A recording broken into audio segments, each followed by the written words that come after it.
curbs and sidewalks, where native plants are stripped away and replaced with sod, where the natural growth of grass is not wanted and is mowed, then fertilized so it will grow more, and then mowed again. But now I am from a place on earth where it rains, where plant life grows in abundance.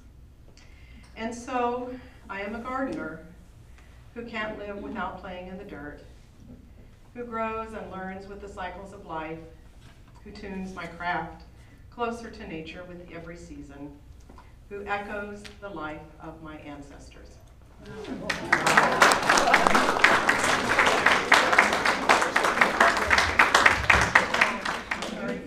We'll call you our poet laureate.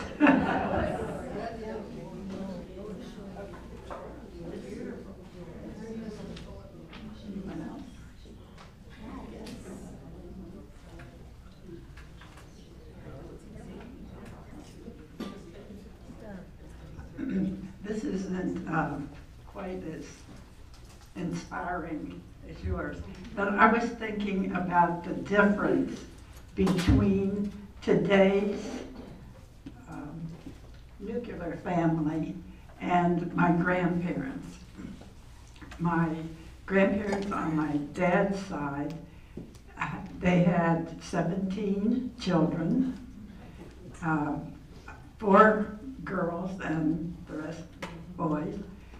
They lived on a small farm in western Pennsylvania, and the boys did the outside work and the girls did the inside work. They never had hired help.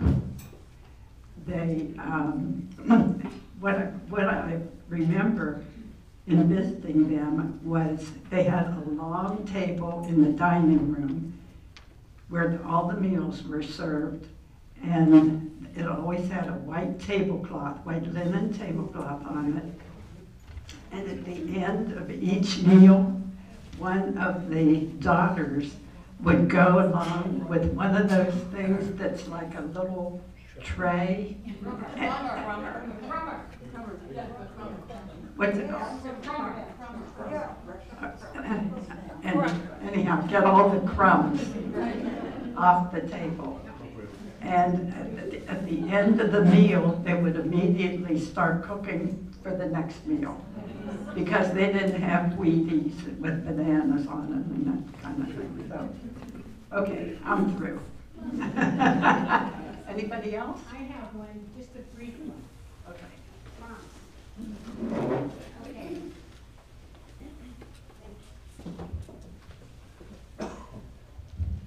I knew we were going to have what is it, a seventh? Is this a seventh or an eighth table? Eighth. So I had to find something because we were out of miniatures for the centerpiece, and I found these 2 adorable little guys, gals, whatever they are. Tweet, tweet, tweet, tweet. That belonged to my mother. And every spring, my mother would dig these out and put them somewhere, perched around. We'd find them in weird places, and we just loved looking for the chicks. And these reminded me of her, and she was probably one of the most influential persons in my life. And from my mother, I was thinking about it driving over here today, thinking, what would be the one virtue if I tried to combine them, to describe what she gave to me as a gift. And I guess I would say perseverance. She just never gave up. I could tell all kinds of stories about that, but I won't for time. So I just want to say thank you, Mom. She died 40 years ago this year, and I have missed her every day since her death. But when spring comes, I dig out the chicks. Tweet, tweet.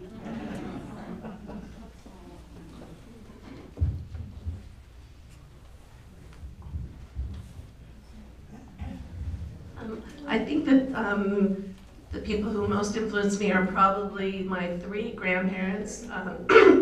I I only knew my two grandmothers, but the three of them were born in other countries. And that they had the wherewithal to come into the unknown and leave things behind. And my grandfather, again, I didn't know either of my grandfathers, but the one grandfather who was born in this country, when he was 12 years old, he was already orphaned and had run away from an orphanage. And he grew up to be to join the US Army in World War I, and that took him to France, which is where he met his first wife and had 3 children, and then she died. And then he met the woman who became my grandmother, my mother's mother. I mean, there's so much to say there, and most of it is just very sad and heartbreaking. But these people came with guts, determination, hard work, and I'm just very grateful that they did, because I couldn't imagine, I mean, I wouldn't exist otherwise if all those things hadn't happened, but we have to cherish the fact that we're a country of immigrants who bring so much to us, so I'm grateful for them.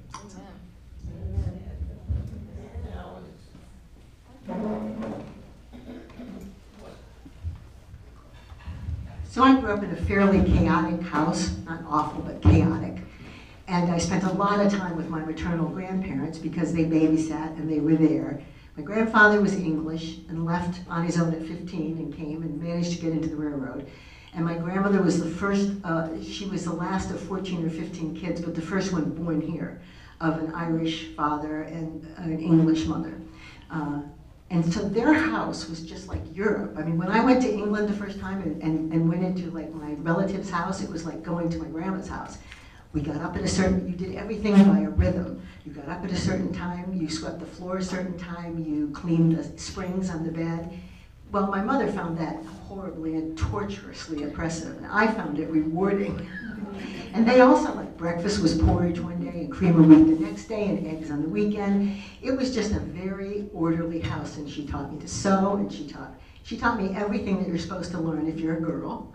And did let me do some boy things, although she was pretty strict about that. But I realize all my structure is from there, and I'm really sorry that most kids will never have that now, because grandparents, you're still doing things. My grandmother was retired for most of her life, I think.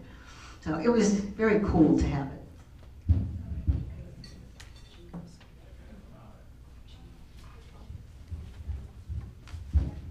I just wanted to explain a book I put on the table. It's called The Legacy of the Lace, a necklace.